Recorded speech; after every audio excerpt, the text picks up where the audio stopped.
شروع اللہ کے نام سے جو بڑا مہربان نہایت رحم والا ہے۔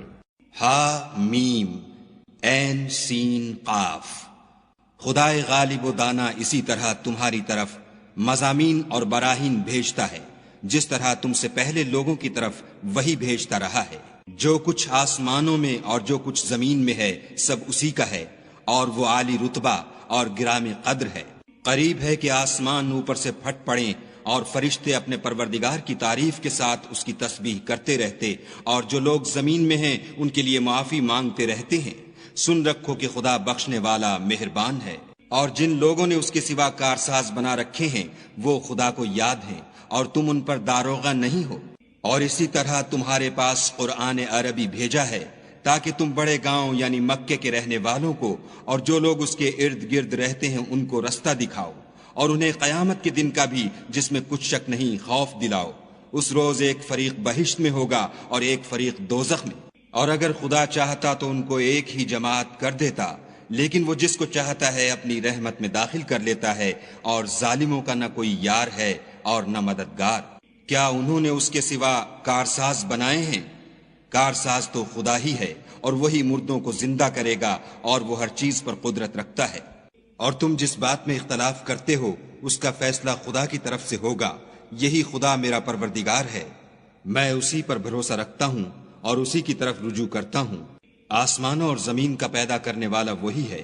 اسی نے تمہارے لیے تمہاری ہی جنس کے جوڑے بنائے اور چار پایوں کی بھی جوڑے بنائے، اور اسی طریق پر تم کو پھیلاتا رہتا ہے۔ اس جیسی کوئی چیز نہیں، اور وہ سنتا دیکھتا ہے۔ آسمانوں اور زمین کی کنجیاں اسی کے ہاتھ میں ہیں۔ وہ جس کے لیے چاہتا ہے رزق فراخ کر دیتا ہے، اور جس کے لیے چاہتا ہے تنگ کر دیتا ہے۔ بے شک وہ ہر چیز سے واقف ہے۔ اس نے تمہارے لیے دین کا وہی رستہ مقرر کیا جس کے اختیار کرنے کا نوح کو حکم دیا تھا، اور جس کی اے محمد صلی اللہ علیہ وآلہ وسلم ہم نے تمہاری طرف وہی بھیجی ہے، اور جس کا ابراہیم اور موسیٰ اور عیسیٰ کو حکم دیا تھا، وہ یہ کہ دین کو قائم رکھنا اور اس میں پھوٹ نہ ڈالنا۔ جس چیز کی طرف تم مشرکوں کو بلاتے ہو وہ ان کو دشوار گزرتی ہے۔ اللہ جس کو چاہتا ہے اپنی بارگاہ کا برگزیدہ کر لیتا ہے، اور جو اس کی طرف رجوع کرے اسے اپنی طرف رستہ دکھا دیتا ہے۔ اور یہ لوگ جو الگ الگ ہوئے ہیں تو علم حق آ چکنے کے بعد آپس کی ضد سے ہوئے ہیں، اور اگر تمہارے پروردگار کی طرف سے ایک وقت مقرر تک کے لیے بات نہ ٹھہر چکی ہوتی تو ان میں فیصلہ کر دیا جاتا، اور جو لوگ ان کے بعد خدا کی کتاب کے وارث ہوئے وہ اس کی طرف سے شبہ کی الجھن میں پھنسے ہوئے ہیں۔ تو اے محمد صلی اللہ علیہ وآلہ وسلم اسی دین کی طرف لوگوں کو بلاتے رہنا، اور جیسا تم کو حکم ہوا ہے اسی پر قائم رہنا، اور ان کی خواہشوں کی پیروی نہ کرنا، اور کہہ دو کہ جو کتاب خدا نے نازل فرمائی ہے میں اس پر ایمان رکھتا ہوں، اور مجھے حکم ہوا ہے کہ تم میں انصاف کروں۔ خدا ہی ہمارا اور تمہارا پروردگار ہے، ہم کو ہمارے اعمال کا بدلہ ملے گا اور تم کو تمہارے اعمال کا۔ ہم میں اور تم میں کچھ بحث و تکرار نہیں، خدا ہم سب کو اکٹھا کرے گا اور اسی کی طرف لوٹ کر جانا ہے۔ اور جو لوگ خدا کے بارے میں بعد اس کے کہ اسے مومنوں نے مان لیا ہو جھگڑتے ہیں، ان کے پروردگار کے نزدیک ان کا جھگڑا لغو ہے، اور ان پر خدا کا غضب اور ان کے لیے سخت عذاب ہے۔ خدا ہی تو ہے جس نے سچائی کے ساتھ کتاب نازل کی اور عدل و انصاف کی ترازو، اور تم کو کیا معلوم شاید قیامت قریب ہی آ پہنچی ہو۔ جو لوگ اس پر ایمان نہیں رکھتے وہ اس کے لیے جلدی کر رہے ہیں، اور جو مومن ہیں وہ اس سے ڈرتے ہیں اور جانتے ہیں کہ وہ برحق ہے۔ دیکھو جو لوگ قیامت میں جھگڑتے ہیں وہ پرلے درجے کی گمراہی میں ہیں۔ خدا اپنے بندوں پر مہربان ہے، وہ جس کو چاہتا ہے رزق دیتا ہے، اور وہ زور والا اور زبردست ہے۔ جو شخص آخرت کی کھیتی کا طالب ہو اس کے لیے ہم اس کی کھیتی میں افزائش کریں گے، اور جو دنیا کی کھیتی کا خواستگار ہو اس کو ہم اس میں سے دیں گے، اور اس کا آخرت میں کچھ حصہ نہ ہوگا۔ کیا ان کے وہ شریک ہیں جنہوں نے ان کے لیے ایسا دین مقرر کیا ہے جس کا خدا نے حکم نہیں دیا؟ اور اگر فیصلے کے دن کا وعدہ نہ ہوتا تو ان میں فیصلہ کر دیا جاتا، اور جو ظالم ہیں ان کے لیے درد دینے والا عذاب ہے۔ تم دیکھو گے کہ ظالم اپنے اعمال کے وبال سے ڈر رہے ہوں گے، اور وہ ان پر پڑھ کر رہے گا، اور جو لوگ ایمان لائے اور نیک عمل کرتے رہے وہ بہشت کے باغوں میں ہوں گے۔ وہ جو کچھ چاہیں گے ان کے پروردگار کے پاس موجود ہوگا، یہی بڑا فضل ہے۔ یہی وہ انعام ہے جس کی خدا اپنے بندوں کو جو ایمان لاتے اور عمل نیک کرتے ہیں بشارت دیتا ہے۔ کہہ دو کہ میں اس کا تم سے صلہ نہیں مانگتا، مگر تم کو قرابت کی محبت تو چاہیے، اور جو کوئی نیکی کرے گا ہم اس کے لیے اس میں ثواب بڑھائیں گے، بے شک خدا بخشنے والا قدردان ہے۔ کیا یہ لوگ کہتے ہیں کہ پیغمبر نے خدا پر جھوٹ باندھ لیا ہے؟ اگر خدا چاہے تو اے محمد صلی اللہ علیہ وآلہ وسلم تمہارے دل پر مہر لگا دے، اور خدا جھوٹ کو نابود کرتا اور اپنی باتوں سے حق کو ثابت کرتا ہے، بے شک وہ سینے تک کی باتوں سے واقف ہے۔ اور وہی تو ہے جو اپنے بندوں کی توبہ قبول کرتا اور ان کے قصور معاف فرماتا ہے، اور جو تم کرتے ہو سب جانتا ہے۔ اور جو ایمان لائے اور عمل نیک کیے ان کی دعا قبول فرماتا اور ان کو اپنے فضل سے بڑھاتا ہے، اور جو کافر ہیں ان کے لیے سخت عذاب ہے۔ اور اگر خدا اپنے بندوں کے لیے رزق میں فراخی کر دیتا تو زمین میں فساد کرنے لگتے، لیکن وہ جس قدر چاہتا ہے اندازے کے ساتھ نازل کرتا ہے، بے شک وہ اپنے بندوں کو جانتا اور دیکھتا ہے۔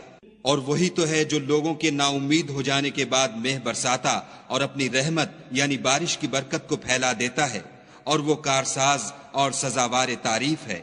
اور اسی کی نشانیوں میں سے ہے آسمانوں اور زمین کا پیدا کرنا، اور ان جانوروں کا جو اس نے ان میں پھیلا رکھے ہیں، اور وہ جب چاہے ان کے جمع کر لینے پر قادر ہے۔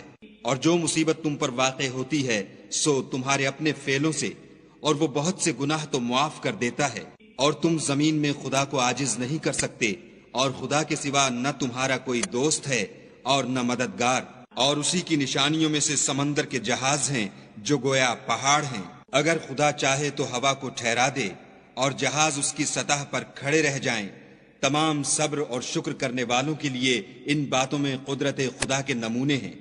یا ان کے اعمال کے سبب ان کو تباہ کر دے اور بہت سے قصور معاف کر دے۔ اور انتقام اس لیے لیا جائے کہ جو لوگ ہماری آیتوں میں جھگڑتے ہیں وہ جان لیں کہ ان کے لیے خلاصی نہیں۔ لوگوں، جو مال و متاع تم کو دیا گیا ہے وہ دنیا کی زندگی کا ناپائیدار فائدہ ہے، اور جو کچھ خدا کے ہاں ہے وہ بہتر اور قائم رہنے والا ہے، یعنی ان لوگوں کے لیے جو ایمان لائے اور اپنے پروردگار پر بھروسہ رکھتے ہیں، اور جو بڑے بڑے گناہوں اور بے حیائی کے کاموں سے پرہیز کرتے ہیں، اور جب غصہ آتا ہے تو معاف کر دیتے ہیں، اور جو اپنے پروردگار کا فرمان قبول کرتے ہیں اور نماز پڑھتے ہیں اور اپنے کام آپس کے مشورے سے کرتے ہیں، اور جو مال ہم نے ان کو عطا فرمایا ہے اس میں سے خرچ کرتے ہیں۔ اور برائی کا بدلہ تو اسی طرح کی برائی ہے، مگر جو درگزر کرے اور معاملے کو درست کر دے تو اس کا بدلہ خدا کے ذمے ہے۔ اس میں شک نہیں کہ وہ ظلم کرنے والوں کو پسند نہیں کرتا۔ اور جس پر ظلم ہوا ہو اگر وہ اس کے بعد انتقام لے تو ایسے لوگوں پر کچھ الزام نہیں۔ الزام تو ان لوگوں پر ہے جو لوگوں پر ظلم کرتے ہیں اور ملک میں ناحق فساد پھیلاتے ہیں، یہی لوگ ہیں جن کو تکلیف دینے والا عذاب ہوگا۔ اور جو صبر کرے اور قصور معاف کر دے تو یہ ہمت کے کام ہیں۔ والذین اذا اصابهم البغی هم ينتصرون، اور جو ایسے ہیں کہ جب ان پر ظلم و تعدی ہو تو مناسب طریقے سے بدلہ لیتے ہیں۔ وجزاء سیئۃ سیئۃ مثلها فمن عفا واصلح فاجره على الله انه لا يحب الظالمین۔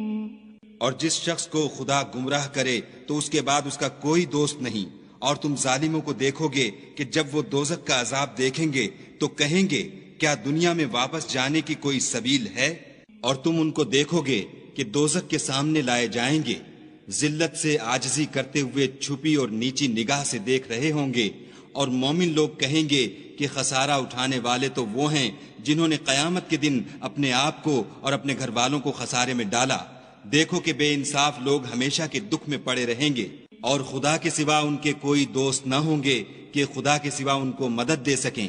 اور جس کو خدا گمراہ کرے اس کے لیے ہدایت کا کوئی رستہ نہیں۔ ان سے کہہ دو کہ قبل اس کے کہ وہ دن جو ٹلے گا نہیں خدا کی طرف سے موجود ہو، اپنے پروردگار کا حکم قبول کرو۔ اس دن تمہارے لیے نہ کوئی جائے پناہ ہوگی اور نہ تم سے گناہوں کا انکار ہی بن پڑے گا۔ پھر اگر یہ منہ پھیر لیں تو ہم نے تم کو ان پر نگہبان بنا کر نہیں بھیجا، تمہارا کام تو صرف احکام کا پہنچا دینا ہے۔ اور جب ہم انسان کو اپنی رحمت کا مزہ چکھاتے ہیں تو اس سے خوش ہو جاتا ہے، اور اگر ان کو انہی کے اعمال کے سبب کوئی سختی پہنچتی ہے تو سب احسانوں کو بھول جاتا ہے۔ بے شک انسان بڑا ناشکرا ہے۔ تمام بادشاہت خدا ہی کی ہے، آسمانوں کی بھی اور زمین کی بھی۔ وہ جو چاہتا ہے پیدا کرتا ہے، جسے چاہتا ہے بیٹیاں عطا کرتا ہے اور جسے چاہتا ہے بیٹے بخشتا ہے، یا ان کو بیٹے اور بیٹیاں دونوں عنایت فرماتا ہے، اور جس کو چاہتا ہے بے اولاد رکھتا ہے، وہ تو جاننے والا اور قدرت والا ہے۔ اور کسی آدمی کے لیے ممکن نہیں کہ خدا اس سے بات کرے مگر الہام کے ذریعے سے یا پردے کے پیچھے سے، یا کوئی فرشتہ بھیج دے تو وہ خدا کے حکم سے جو خدا چاہے القا کرے، بے شک وہ عالی رتبہ اور حکمت والا ہے۔ اور اسی طرح ہم نے اپنے حکم سے تمہاری طرف روح القدس کے ذریعے سے قرآن بھیجا ہے۔ تم نہ تو کتاب کو جانتے تھے اور نہ ایمان کو، لیکن ہم نے اس کو نور بنایا ہے کہ اس سے ہم اپنے بندوں میں سے جس کو چاہتے ہیں ہدایت کرتے ہیں، اور بے شک اے محمد صلی اللہ علیہ وآلہ وسلم تم سیدھا رستہ دکھاتے ہو، یعنی خدا کا رستہ جو آسمانوں اور زمین کی سب چیزوں کا مالک ہے۔ دیکھو سب کام خدا کی طرف رجوع ہوں گے اور وہی ان میں فیصلہ کرے۔